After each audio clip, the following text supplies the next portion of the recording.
Election کے میدان میں جھوٹا پروپیگنڈا کرنے والوں کو اتار دیا گیا ہے۔ چنانچہ یہ لوگ برسر اقتدار جماعت کے خلاف محاذ کھول چکے ہیں اور خصوصاً اقلیتی ووٹرز کو گمراہ کیا جا رہا ہے۔ اس طرح کے الزامات عائد کیے جا رہے ہیں کہ اردو اکیڈمی کی جانب سے چلائے جانے والے کمپیوٹر سینٹر اور لائبریریز کو بند کر دیا گیا ہے۔ مائنارٹی انجینئرنگ کالج بند کر دیے گئے ہیں۔ وقف کی 77,000 ایکڑ زمین میں سے اب صرف 15 تا 20,000 ایکڑ زمین باقی بچی ہے۔ قبرستان بیچ دیے گئے ہیں، حالانکہ یہ خود قبرستان اور درگاہوں کی زمین فروخت کر چکے ہیں، اب شاید کفن بھی چرا لیں گے۔ مساجد کو ڈھا دیا گیا ہے۔ سوال یہ پیدا ہوتا ہے کہ منگل ہاٹ کی مسجد کو کس نے گرایا؟ اس میں کئی مصلیوں کو کس نے شہید کروایا اور کس کے دور حکومت میں یہ کام ہوا ہے؟ تیلگو شاعر یاسین کے سارے خاندان کو کس نے قتل کروایا اور یہ کس کے دور حکومت میں ہوا؟ تلنگانہ ریزیڈنشل اسکولز پر بدعنوان رشتہ دار کو کس نے بٹھایا، جس نے 204 ٹمریز اسکولز کے پرنسپال میں سے ایک بھی اقلیتی پرنسپال کو مقرر نہیں کیا؟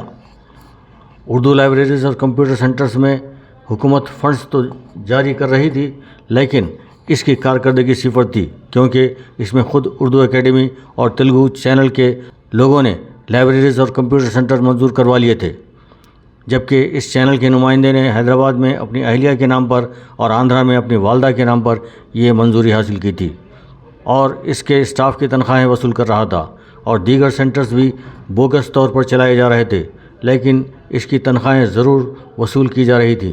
تو اس میں کہاں سے اردو عوام کو فائدہ ہو رہا تھا؟ یہ تو مخصوص لوگوں کی جیبیں بھرنے کا ذریعہ بن گئے تھے۔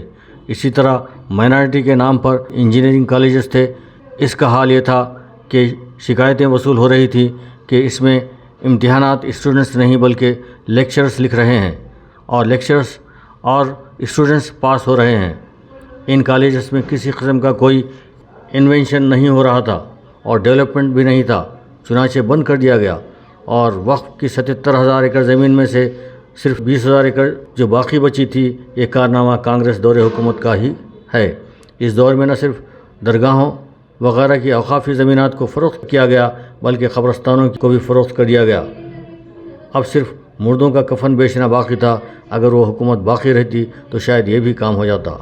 یہی نہیں بلکہ مسلمانوں کی معیشت کو زمین بوس کرنے کے لیے لینڈ سیلنگ منظور کر لیا گیا اور مسلمانوں کی زمینات پر قبضے کر لیے گئے، اور یہ زمینات اتنی زیادہ تھیں کہ ان کی قیمتوں سے ہندوستان کے کئی 5 سالہ منصوبے کا بجٹ بن جاتا۔ اب یہ پولیٹیکل لیڈرز جو کہ مالدار نظر آ رہے ہیں، وہ سب زمینات پر قبضوں اور انہیں فروخت کرنے کے سبب سرمایہ دار بنے ہیں۔ اب جب کہ ٹمریز قائم کر دیا گیا ہے تو اس میں بھی چپکے سے ایک کانگریسی لیڈر کے رشتہ دار کو اہم عہدے پر بٹھا دیا گیا ہے، جس کا نتیجہ ہے کہ 204 اسکولز کے پرنسپالز میں ایک بھی مسلم اقلیت کا نہیں ہے، جبکہ ان اسکولز کو مسلم اقلیت کے بچوں کی تعلیم و تربیت کے لیے قائم کیا گیا۔ اس میں مسلم لیکچرز کا بھی تناسب انتہائی کم ہے۔ اس پر کبھی کسی سیاسی جماعت اور سیاسی جماعت کے ہواری اخبار نے کوئی آواز نہیں اٹھائی۔